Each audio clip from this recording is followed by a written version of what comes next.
The Bible warns us that not everyone who speaks about God is sent by God. Sometimes the most dangerous traps don't look like enemy. They look like friend. They look like help. They look like answers to prayer. But deep down, something feels wrong. We are taught to love everyone, but we are commanded to trust God alone. There is a spiritual gift that God gives his children to protect them from deception. It is called discernment.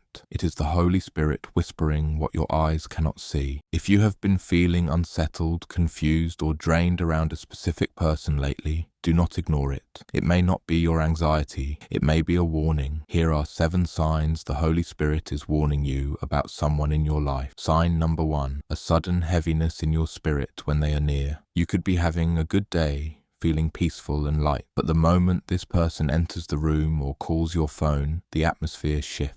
You feel a sudden weight drop on your chest. Your mood changes instantly. You feel drained before a conversation even begins. This is not just a mood swing. This is spiritual detection. The Bible tells us that our spirit knows things our mind has not yet processed. 1 Corinthians 2:11 says, "For who knows a person's thoughts except their own spirit within them? When the Holy Spirit lives in you, he clashes with spirits that do not belong to him." That heaviness is the friction between light and darkness. It is God's way of telling you to keep your guard up. Sign number 2. Their words sound right, but their fruit tastes wrong. They know the scriptures. They say, "God bless you." They know exactly what to say to sound spiritual and supportive. But when you look at their life, there is chaos. When you look at the effect they have on you, there is confusion. Jesus gave us a very clear test for this. Matthew 7:15-16 says, "Watch out for false prophets. They come to you in sheep's clothing, but inwardly they are ferocious wolves. By their fruit you will recognize them." Fruit is not what people say. Fruit is what people produce. If their presence produces drama, gossip, confusion, and division, the Holy Spirit is showing you the fruit, so you don't eat the poison. Do not listen to the words, look at the harvest. Sign number 3. You feel a check in your spirit when you try to open up to them. You usually share your heart freely. You are an open person, but with this specific individual, every time you try to share good news or a deep struggle, you feel a physical hesitation. Your throat tightens. You suddenly feel like you should be quiet. That hesitation is the Holy Spirit acting as a gatekeeper. Proverbs 4:23 commands us, "Above all else, guard your heart, for everything you do flows from it." God knows who can handle your vulnerability and who will weaponize it. If you feel stopped from speaking, stop. The Holy Spirit is protecting you from casting your pearls before swine. Silence is often a form of divine protection. Sign number 4. They constantly feed your ego but starve your spirit. This is a subtle trap. This person always agrees with you. They always tell you you are right, even when you are wrong. They flatter you constantly. They make you feel good about your sin or your anger.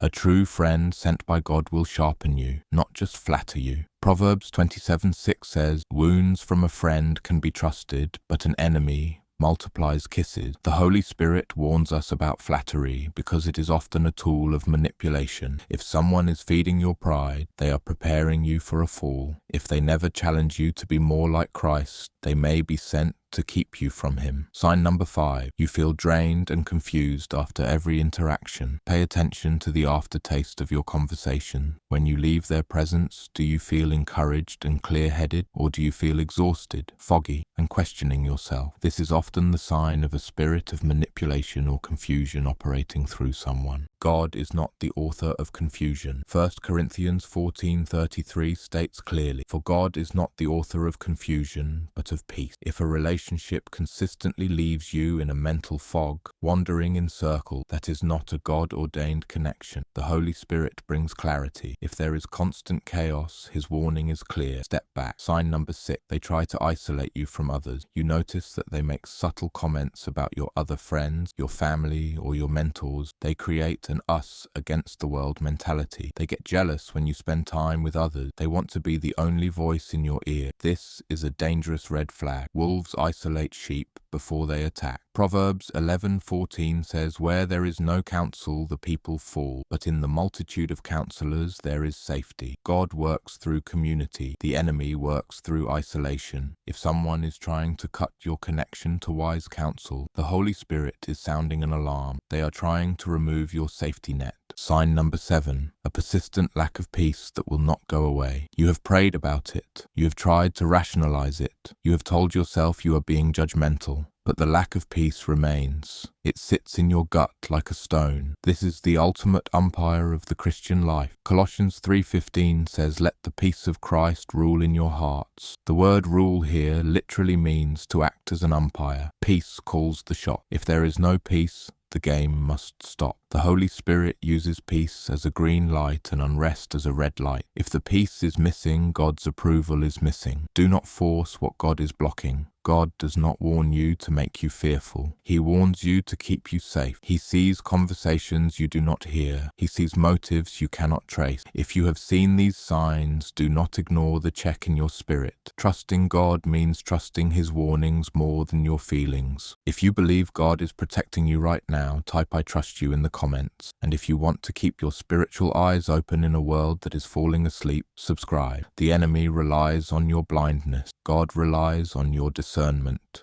Stay watching.